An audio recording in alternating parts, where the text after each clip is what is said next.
क्या हुआ जब अचानक से अयोध्या राम मंदिर में प्रकट हुई शूर्पणखा? क्या शूर्पणखा आज भी जिंदा है? शूर्पणखा के बदले की आग में ही पूरा रामायण हुआ, लेकिन क्या उसका बदला आज भी पूरा नहीं हुआ है? अयोध्या राम मंदिर में रात्रि के समय दिखाई दी एक नकाबपोश महिला। आखिर क्या है इसके पीछे की सच्चाई? मजदूरों ने जो अपनी आंखों देखी बताई, सुनकर आपके पैरों तले जमीन के साथ जाएगी। आज की वीडियो में बड़े रहस्य से पर्दा उठेगा। वीडियो के साथ अंत तक बने रहे। सबसे पहले, अगर आप एक सच्चे सनातनी हैं और राम मंदिर बनने से प्रसन्न है, तो वीडियो को लाइक करके कमेंट बॉक्स में जय श्री राम जरूर लिखें। घड़ी नजदीक ही आ गई है, महज कुछ दिन और बचे हैं।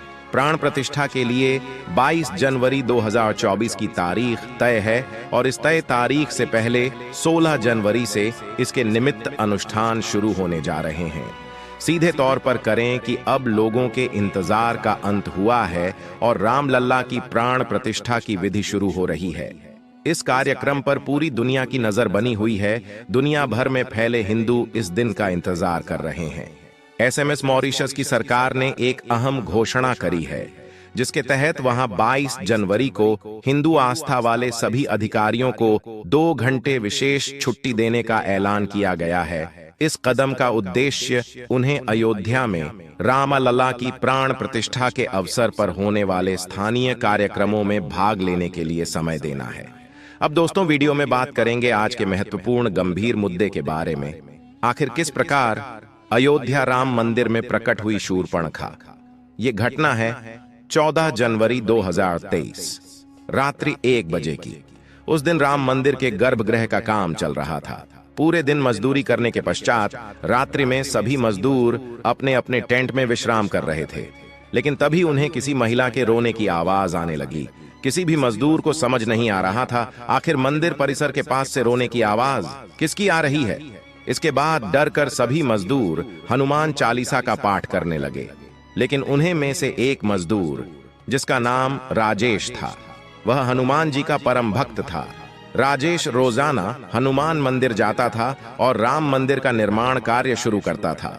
वो इस तरह किसी भी प्रकार के भय से मुक्त था। उसने राम मंदिर परिसर में जाकर यह देखने का प्रयास किया कि आखिर वह रोने की आवाज किस महिला की है, क्योंकि वह 3 साल से राम मंदिर में मजदूरी का कार्य कर रहा था। ऐसे में राम मंदिर का हर एक रास्ता, हर एक कोना वह अच्छी तरह से जानता था।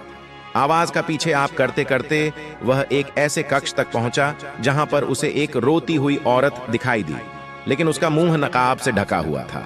राजेश ने उनसे पूछा, बहन जी, आपको आखिर क्या समस्या है? आप यहां कैसे पहुंचे और आप रो क्यों रहे हैं?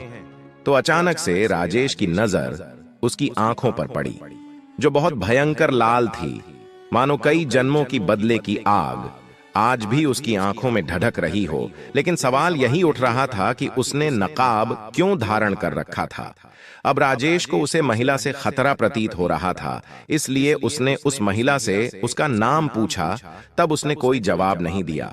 तब राजेश ने अपने हाथ से उसके मुंह से नकाब हटा दिया, लेकिन उस औरत चेहरा देखकर उसके रोंगटे खड़े हो गए, क्योंकि उस औरत का चेहरा बुरी तरह से क्षतिग्रस्त था और उसके नाक कटी हुई थी।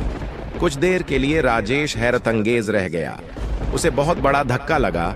उसने अपने कदम पीछे कर लिए और दूसरे कक्ष में चला गया।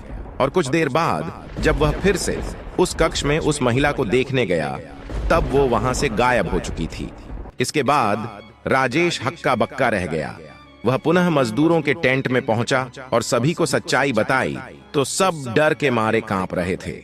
लेकिन कुछ मजदूर हिम्मत करके पुनः राम मंदिर परिसर में पहुंचे, लेकिन कोना कोना देखने के पश्चात भी उन्हें वहां कोई महिला दिखाई नहीं दी।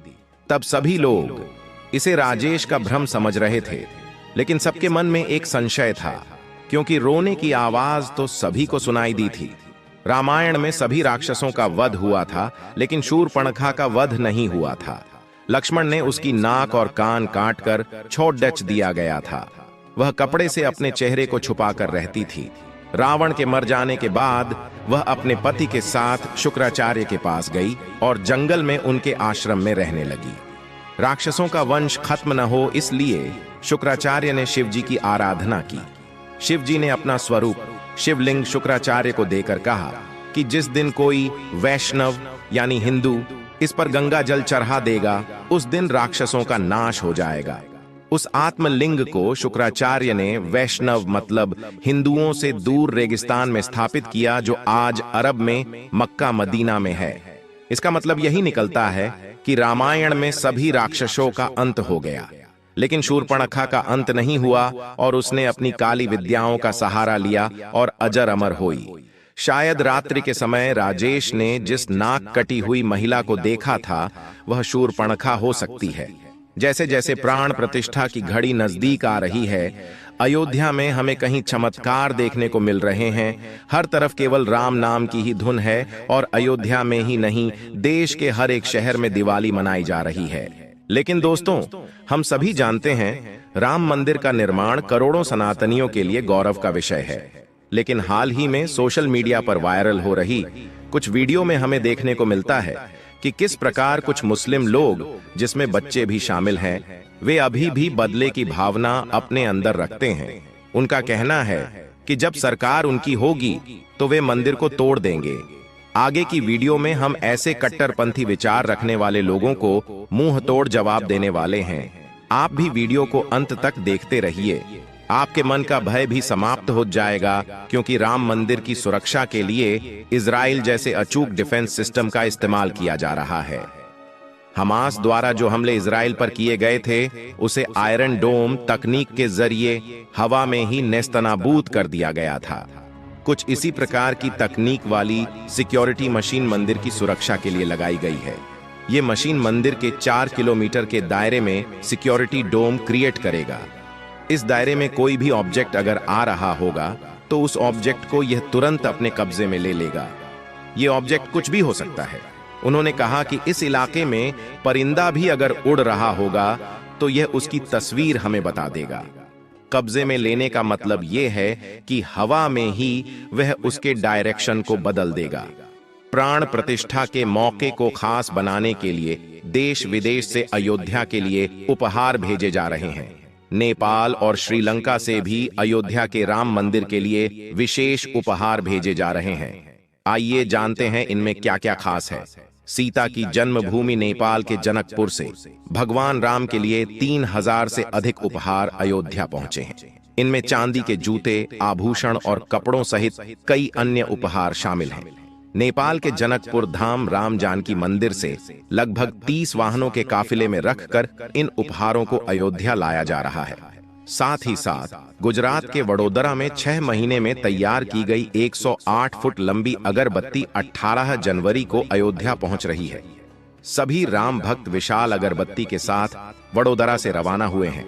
इसका वजन 3600 किलोग्राम है। यह अगरबत्ती पर्यावरण के अनुकूल है। यह करीब 1.5 महीने तक चलेगी और इसकी सुगंध कई किलोमीटर तक फैलेगी।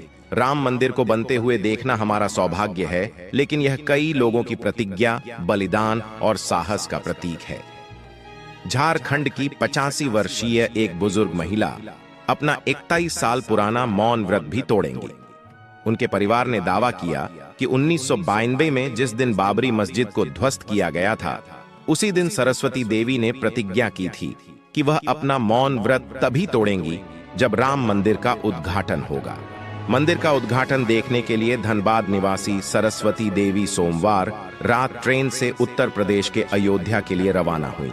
सरस्वती देवी को अयोध्या में मौनी माता के नाम से जाना जाता है। वह परिवार के सदस्यों के साथ संवाद सांकेतिक भाषा के माध्यम से करती है। अब राम मंदिर बनने के बाद 22 जनवरी को अपना मन तोड़ने वाली है। उनके प्रतिज्ञा वास्तव में सराहनीय है। दोस्तों, प्रभु श्री राम किसी एक के नहीं है, वे सबके हैं। उन्होंने धरती पर रहकर सदैव मानवता का परिचय दिया और मर्यादा पुरुषोत्तम कहलाए। जाति का भेदभाव नहीं करते हुए शबरी के झूठे बेर खाए और आज उसी का परिणाम है कि शबरी के वंशज आज भी उन्हें अपना सर्वस्व मानते हैं। राम के भव्य मंदिर में विराजमान होने के पहले अब देश और दुनिया से रामलला के रिश्तेदारों के साथ साथ उनसे जुड़े हुए लोगों के वंशज भी धर्म नगरी अयोध्या आ रहे हैं। अब शबरी के वंशज अयोध्या पहुंचे हैं। उन्होंने भगवान राम को धनुष और बेर अर्पण किए हैं। दरअसल 650 लोग शबरी धाम से अयोध्या पहुंचे हैं, जिसमें शबरी के वंशज भी शामिल हैं। शबरी के वंशज अयोध्या पहुंचकर भावुक दिखे और उन्होंने भगवान राम को शबरी के बेर भेंट किए हैं। रामायण की बहुचर्चित कथा में भगवान राम को माता शबरी ने अपने झूठे बेर खिलाए थे। लिहाजा एक बार फिर भगवान के मंदिर में विराजमान होने से पहले भगवान के लिए शबरी के बेर आए हैं। अयोध्या में बनाए जा रहे श्री राम मंदिर के भवन का डिजाइन ऐसी खास कला और तकनीक के इस्तेमाल से तैयार किया गया है जिससे कम से 1000 साल तक इसका बाल भी बांका नहीं हो सकेगा। मंदिर के विशालकाय भवन की खासियत यह भी है कि इसमें कहीं भी सरिया नहीं लगा है। अब दोस्तों, हम जानेंगे कि प्रोजेक्ट सूर्य तिलक क्या है। प्रोजेक्ट सूर्य तिलक को भी CBRI ने अंजाम दिया है।